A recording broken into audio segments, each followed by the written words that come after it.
নমস্কার। আজকে তোমাদেরকে একটা নতুন চ্যাপ্টার স্টার্ট করছি, সেটা হচ্ছে নাইট্রোজেন ঘটিত জৈব সমূহ। আগের দিন তোমাদের কার্বক্সিলিক অ্যাসিডটা কমপ্লিট হয়ে গেছে, অর্থাৎ ওই চ্যাপ্টারটা পুরোটাই কমপ্লিট হয়ে গেছে। তো ওটার কিছু ট্রান্সফরমেশনগুলো আছে, যে ট্রান্সফরমেশনগুলো আমি পরের ভিডিওতে দেব, আর ট্রান্সফরমেশনগুলোই তোমাদের এবারে হোমওয়ার্কও দেবো। ঠিক আছে। তো নাইট্রোজেন ঘটিত যৌগ অনেকগুলো আছে। তাহলে প্রথম যেটা পড়াবো সেটা হচ্ছে আমাদের অ্যালকিল সায়ানাইড। ঠিক আছে। অ্যালকিল সায়ানাইডে কি হয়, যদি আমাদের হাইড্রোজেন সায়ানাইড যেটা আছে HCN, সেখানে যদি আমি কোনোভাবে এটার হাইড্রোজেনটাকে রিপ্লেস করতে পারি কোনো অ্যালকিল গ্রুপ দিয়ে, অর্থাৎ কোনো আর গ্রুপ দিয়ে যদি আমি এই এইচটাকে রিপ্লেস করতে পারি, তাহলে তখনই আমাদের তৈরি হবে অ্যালকিল সায়ানাইড RCN।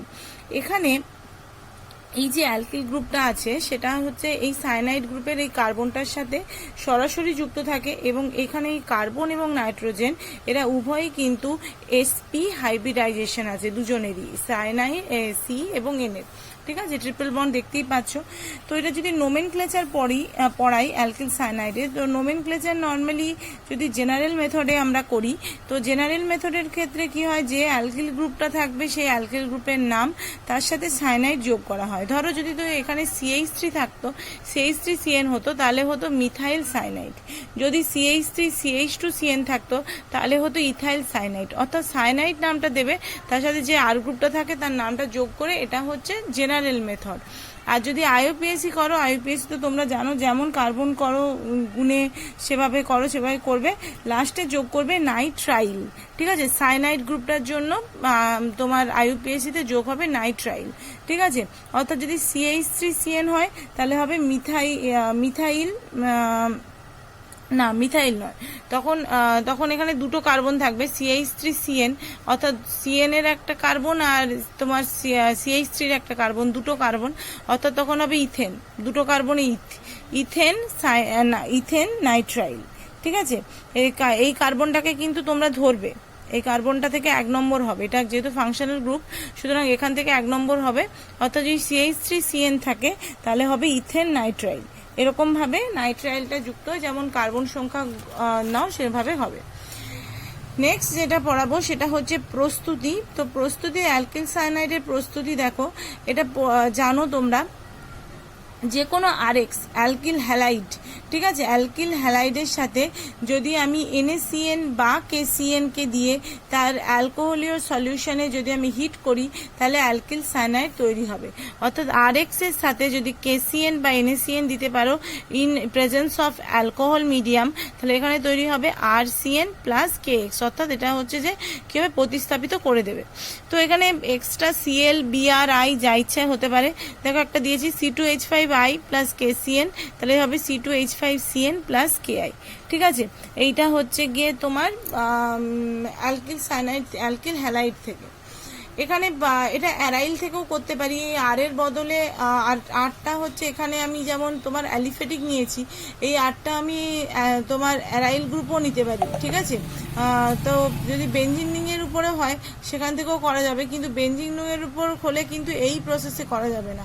বেঞ্জিন রিংয়ের উপরে যে প্রসেসটা হয় সেটা হচ্ছে স্যান্ডমায়ার পদ্ধতি, সেটা হচ্ছে তোমাদেরকে আমি পড়াবো, সেটা তোমাদের একটা অন্য চ্যাপ্টারে আছে, তখন সেটা পড়াবো। ঠিক আছে, তো এই যে মেথডটা, এই মেথডটা কিন্তু SN2 প্রসেসে হয়। এই প্রসেসটা এটা কিন্তু SN2 মিডিয়ামে হয়। সুতরাং এখানে কি হবে, যত তোমার এই গ্রুপটা ছোট হবে তত কিন্তু CN এর এই প্রতিস্থাপনটা কিন্তু খুব ইজিলি হবে, কারণ এখানে কি হয়, ব্যাকসাইড অ্যাটাক হয় SN2 ক্ষেত্রে। সুতরাং যত আর গ্রুপটা ছোট হবে তত কিন্তু CNটা খুব তাড়াতাড়ি রিপ্লেসড হবে। ঠিক আছে, CNটা দিয়ে কিন্তু তাড়াতাড়ি, মানে আইটা রিপ্লেসড হয়ে CNটা কিন্তু ঢুকবে। ঠিক আছে, নেক্সট দেখো অ্যাসিড অ্যামাইড থেকে। ঠিক আছে, অ্যাসিড অ্যামাইডকে সবেতেই এখানে জল বের করা।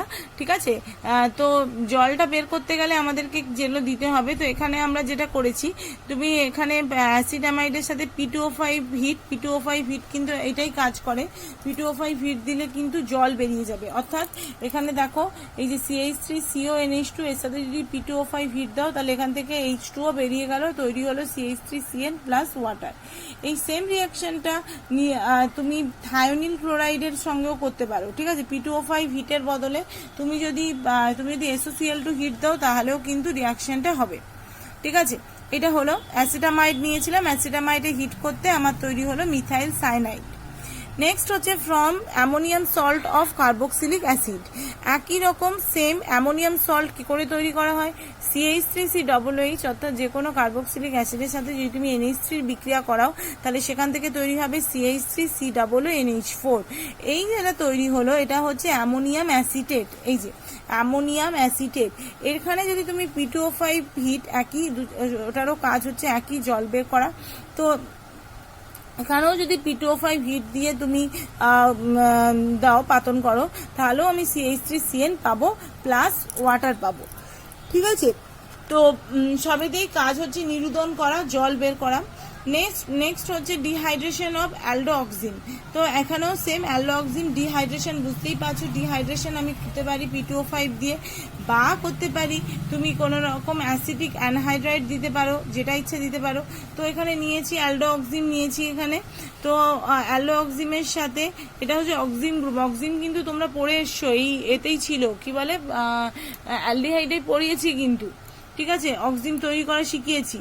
ঠিক আছে, NH2OH এর সাথে যদি তুমি RCH বিক্রিয়া করো তাহলে এটা তৈরি হবে, জলটা বেরিয়ে গিয়ে এখান থেকে অ্যালডোঅক্সিম তৈরি হবে।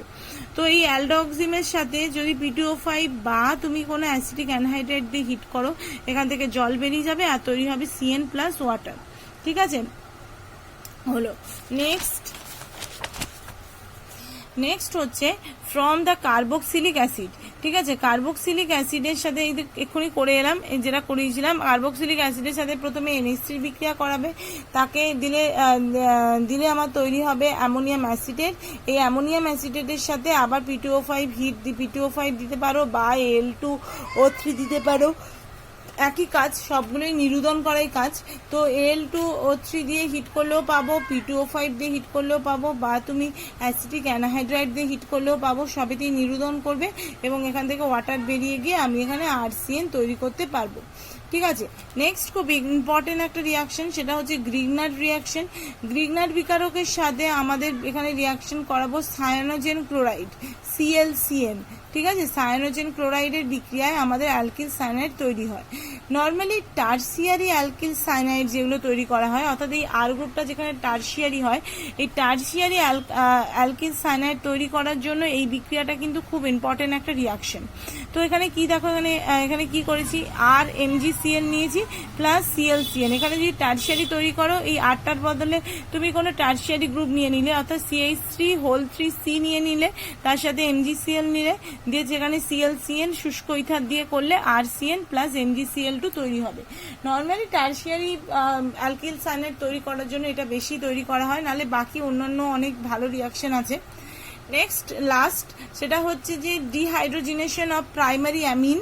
ঠিক আছে, প্রাইমারি অ্যামিনের ডিহাইড্রোজিনেশন করা হয়। তো প্রাইমারি অ্যামিনের যেগুলো উচ্চ সদস্য, মানে যেখানে কার্বনগুলো একটু মানে কার্বন রিংটা অনেক বড় হয়, সেখানে কি হয় 300 ডিগ্রি সেন্টিগ্রেড উষ্ণতায় যদি তুমি কপারের উপর দিয়ে চালনা করো, তাহলে এখানে কি হবে ডিহাইড্রোজিনেশন মানে তোমার হাইড্রোজেন বেরিয়ে যাবে।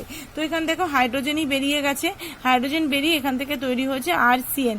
এখানে এই বিকারকগুলো মনে রাখবে, কোনটা দিয়ে আমরা কি করছি, কোনটা ইউজ করছি জল বের করানোর জন্য, কোনটা ইউজ করছি তোমার হাইড্রোজেন রিমুভ করার জন্য, এগুলো কিন্তু খুব ইম্পর্টেন্ট।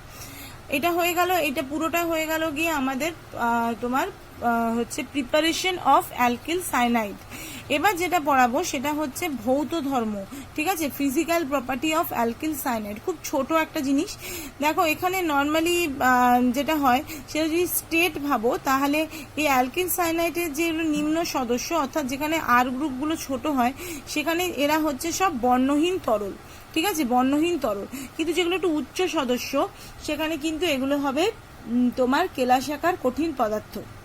ঠিক আছে, নেক্সট হচ্ছে এরা হচ্ছে সুমিষ্ট গন্ধযুক্ত, এদের গন্ধটা আছে এবং এরও স্থায়ী প্রকৃতির যৌগ, এবং এরা কিন্তু হাইড্রোজেন সায়ানাইড যেমন বিষাক্ত, এরা কিন্তু বিষাক্ত নয়।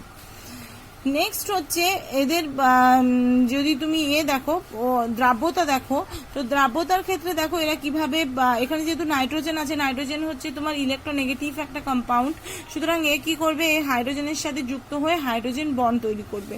অর্থাৎ এখানে দেখো এই যে ওয়াটারের সাথে দুদিক থেকে হাইড্রোজেন বন্ড তৈরি করেছে, অক্সিজেন যেমন করতে পারে নাইট্রোজেনও সেরকম করতে পারে। তো এখানে হাইড্রোজেন বন্ড তৈরি হওয়ার জন্য এরা হচ্ছে জলে দ্রাব্য, এবং জলে দ্রাব্য হওয়ার জন্য এরা হচ্ছে কিন্তু এই যে আর গ্রুপটা আছে, এই আর গ্রুপটা কিন্তু তোমার হচ্ছে হাইড্রোফোবিক গ্রুপ, সুতরাং যত আর বাড়তে থাকবে তত কিন্তু জলের দ্রাব্যতা এদের কমবে। আর কি, আর হচ্ছে এরা তো স্বাভাবিক, এরা জৈব দ্রাবকে তো দ্রাব্য হবেই, অর্থাৎ অ্যালকোহল ইথার এগুলো যদি হয় তাহলে কিন্তু এরা জৈব দ্রাবকে দ্রাব্য হবে। আর যদি স্ফুটনাঙ্ক ভাবো তাহলে এখানে এই যে এই যে সায়ানাইড গ্রুপটা রয়েছে, সিএন গ্রুপটা রয়েছে, এই সিএন গ্রুপটা কি হবে থাকার জন্য অ্যালকিল সায়ানাইডের কি হবে, ডাইপোল মোমেন্টের মান অনেক বেশি। ঠিক আছে, এখানে যেহেতু এই কার্বনটা পজিটিভ আর নাইট্রোজেনটা নেগেটিভ, সুতরাং এখানে একটা ডাইপোল মোমেন্ট তৈরি হবে। ঠিক আছে, এবং এই ডাইপোল মোমেন্টের মানটা কিন্তু অনেক বেশি, সেই জন্য এদের নিজেদের অণুগুলোর মধ্যে কি হবে, আন্তরাণবিক আকর্ষণ বল অর্থাৎ ডাইপোল যে অ্যাট্রাকশন সেটা কিন্তু অনেক বেশি হবে। সুতরাং এই অ্যালকিল সায়ানাইডের স্ফুটনাঙ্ক অ্যালকিল হ্যালাইড অর্থাৎ আর এক্স থেকে আর সিএন এর কিন্তু তোমার এটা স্ফুটনাঙ্কটা কিন্তু অনেক বেশি হবে, বিকজ এখানে তোমার এখানে তোমার সিএন গ্রুপটার জন্য ডাইপোল তৈরি হচ্ছে, এটা পজিটিভ এটা নেগেটিভ, এই পজিটিভ নেগেটিভ থাকার জন্য কিন্তু এখানে তোমার ডাইপোল অ্যাট্রাকশনটা বৃদ্ধি পাচ্ছে, ফলে কি হবে, এখানে স্ফুটনাঙ্কটা বৃদ্ধি পাচ্ছে। তাহলে এই হয়ে গেল আমাদের ফিজিক্যাল প্রপার্টি আর প্রিপারেশন। পরের ভিডিওতে তোমাদেরকে কেমিক্যাল প্রপার্টি পড়াবো, আর না বুঝতে পারলে আমাকে কমেন্টস করে জানিও।